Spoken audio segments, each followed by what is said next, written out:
Ladies and gentlemen, it is now time to lay the foundation for our future.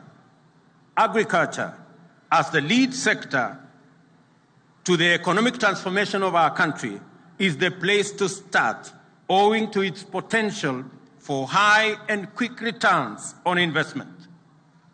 But the situation in the country is wanting, and we have a severe food shortage as a result of prolonged drought in Kenya and the larger Horn of Africa region, the worst in nearly half a century, with 3 years of consecutive failed rain.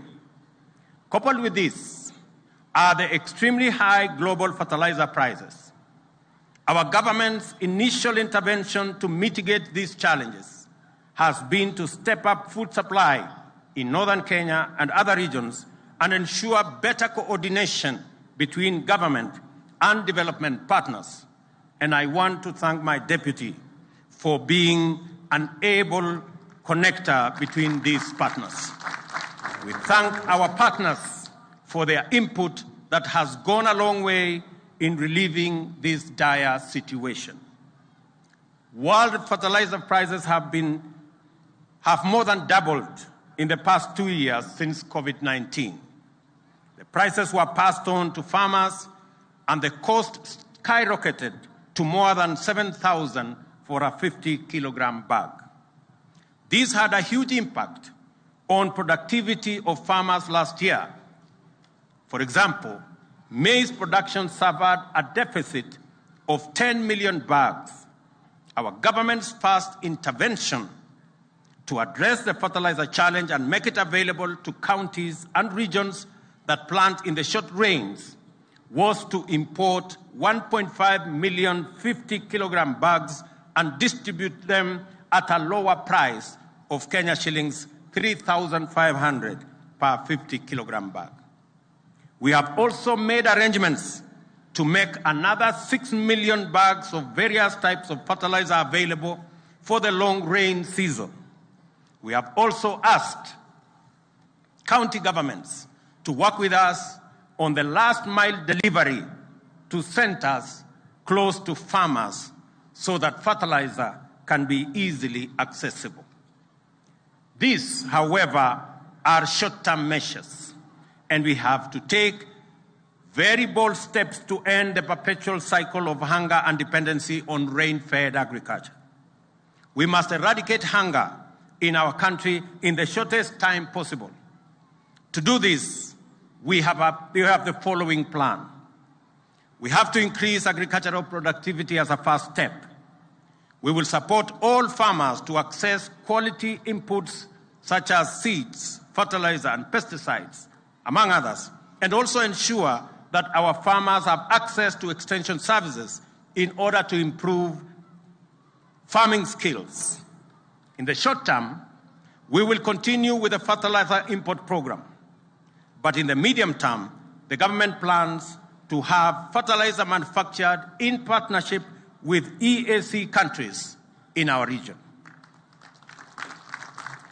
On seeds, our government will work with local research institutions and both public and private sectors to scale up seed multiplication for all crops. However, irrigation is the ultimate solution in guaranteeing food security in our country.